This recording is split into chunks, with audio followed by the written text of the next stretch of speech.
So let's go through the book of Revelation. I already read this verse to you. The revelation of Jesus Christ, apocalypsis. So on your test, now let me start talking. You have a 20-point test. And so this morning, I'm going to give you things that are on the test. In fact, this morning, I'm giving you everything that's on the test so you can get that 20 points, off the chart. You don't have to worry about it. The first one is, this is the only book in the Bible that the very first word of the book, apocalypsis, is the theme of the book, okay? What's the theme of the book? It's the revelation of Jesus Christ, okay? So, what's the theme of the book? Now you have a point. Very good. Which God gave him to show his servants the things which must shortly take place. Now that's where everybody gets mixed up about Revelation. What does shortly mean? Well, all of you car buffs, right?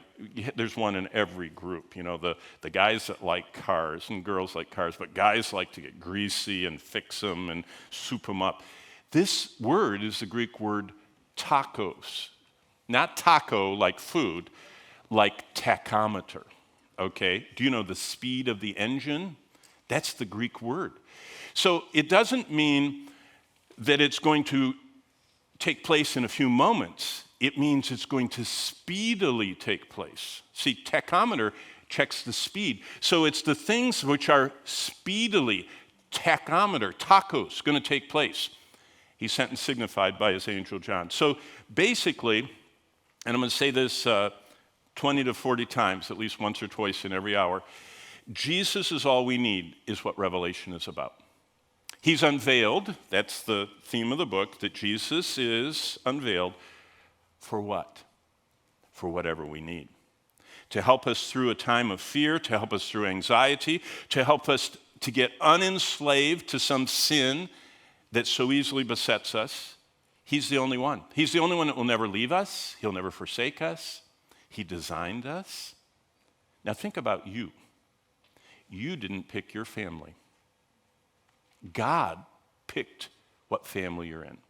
You didn't pick if you're a man or a woman. God picked who you are. Your identity, your DNA, your family, what time in history, what part of the country you dropped into at your birth. God picked all that. Have you ever thought about that? Especially anything you can't change about yourself, like what you look like, what kind of a family setting you had to grow up in. All the things you can't pick, God picked. It's very exciting to think about that. So Jesus is all we need to live for God in an ever-darkening world. Now our world is darkening. I don't know if you know that. I mean, the way things are going, and we'll cover that. But let me just survey the whole book with you, okay? This is where we are. By the way, the book of Revelation is the simplest book because it's the only book that follows a pattern and outline that it gives right at the beginning, and then it does it. So here's the outline it gives. Chapters 1 through 3 are about the church on earth, and there are a lot of verses about that, but that is ended with the taking of the church on earth out, and they show up in heaven.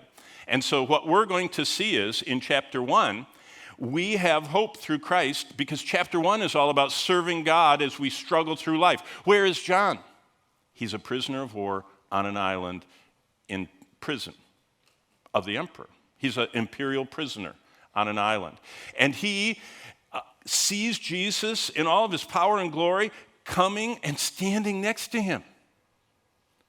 Now that's very hopeful. And what Jesus does is, Jesus reveals that he has visited the church. That's what chapter 2 and 3 are about. Jesus actually goes to visit all the churches of the 7 churches. Now, think about that. Did they see him? No. Was he there? Yes. Was he watching? Yes. What did he see? He wrote it down. That's why this is the most fascinating part of the Bible, chapter 2 and 3. It's what Jesus sees when he comes to see us at church.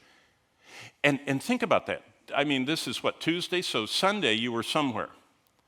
And what did Jesus see? Now here in Florida they have mega churches. I mean, all over the place. They have huge churches. And yet when Jesus walks through those churches, what does he see?